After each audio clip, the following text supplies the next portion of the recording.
حقيقة سيدايتاي هايرك جيبيا ولا لا حساب تميا ولا لا حساب تميا كحشور ميني حوقي حربة ولا قولا حساب تميا ولا قولا حساب تميا daawadayaal kusoo dhawaada warbixin kooban aan uga hadlayno dib u dhaca maamulka Hirshabelle ra'iisul wasaaraha xukuumadda federaalka Soomaaliya mudane Xasan Cali Khayre oo safar shaqo ku yimid Jowhar taariikhdu markii ahayd bishii 10aad ee Oktoobar sanadkii 2018 ayaa waxa uu dhagax dhigay howlo mashaariic horumarineed oo qorshuhu ahaa in laga hirgeliyo magaalada Jowhar ee xarunta u ah maamulka Hirshabelle waxaana mashaariicdaasi kamid ahaa xaruntii baarlamaanka qaar kamid ah dhismaha wasaaradaha madaxtooyada Hirshabelle madaxweynaha Hirshabelle mudane Maxamed Cabdi Waare oo maalintii dhagax dhiga ka hadlay ayaa waxa uu yiri waxaan howlahan mashaariicda ku soo afjaraynaa muddo 8 bilood ah bishii Oktoobar sanadkii 2018 oo la dhagax dhigay mashaariicdaasi haatan laga joogo muddo 2 sano ah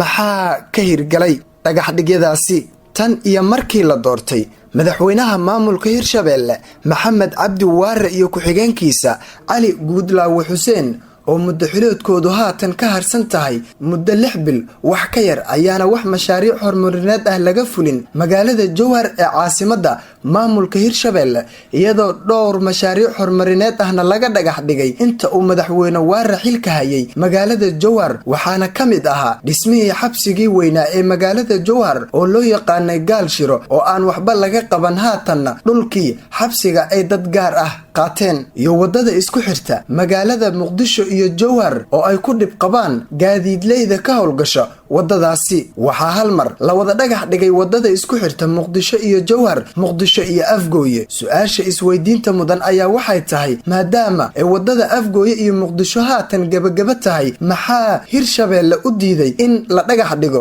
wadada Jowhar iyo Muqdisho magaalada Jowhar oo ah caasimadda Hirshabelle lama tartami karto dhanka horumarka caasimadaha kale ee maamul goboleedyada dalka ka jira madaxda ugu sareysa maamulka Hirshabelle ayaa dhowr jeer waxa hareeyay musuqmaasuq xildhibaanada baarlamaanka maamulka Hirshabelle ayaa 3 mar waxa ay mooshin kalsooni kala noqosho ah ka gudbiyeen madaxweynaha maamulka Hirshabelle Maxamed Cabdi Waare balse mooshinkaasi ayaa noqday kuwa fadhiid ah oo aan rumoobin xildhibaanada Hirshabelle ayaana u kala qaybsan laba garab dhawaan waxa qaar kamid ah xildhibaanada Hirshabelle lacag dhan $1,000 lagu siiyay in ay talada ka tuuraan gudoomiyaha baarlamaanka Hirshabelle Sheekh Cismaan Barre Maxamed oo ay iskhilaafsanayeen madaxweyne Waare iyo ku-xigeenkiisa Cali Guudlaawe balse gudoomiyaha baarlamaanka oo garab ka helay xukuumadda Xasan Cali Khayre ayaa lagu guul daraystay in xilkaasi laga qaado xildhibaanada baarlamaanka Hirshabelle ayaa shaqadoodu waxa ay noqotay mooshin keenis aan hirgelin iyaga oo marka koonto meel loo saaro inkira saxiixa warqadda mooshinka ay ku saxiixnayeen Hirshabelle waxa ay ka kooban tahay 2 gobol oo la isku daray waana gobolka Shabeellaha Dhexe iyo gobolka Hiiraan gobol kasta waxa laga qaadaa lacago canshuur ah balse labada gobol canshuurtooda ayaa waxa ay ku dhacdaa akoonno gaar loo leeyahay labada gobol waxa jira isbaarooyin caan ah oo la sheegay inay u yaalaan qaar kamid ah madaxda ugu sareysa maamulka Hirshabelle madaxweyne Waare ayaa shaqadiisu waxa ay noqotay xilka qaadis iyo magacaabis tan iyo inta uu ku fariistay kursiga Hirshabelle ayaa tirada wasiirada uu xilka ka qaaday iyo kuwa oo u magacaabay aan tiradoodu la koobi karin Hirshabelle ayaa waxa ay u baahan tahay isla xisaabtan dhab ah balse xildhibaanadii matalayay shacabka Hirshabelle ayaa haysta xasaanad magacuyeel ah oo waxa looga sacabatumaa madaxtooyada Hirshabelle daawadayaal warbixintii Hirshabelle aan uga hadlaynay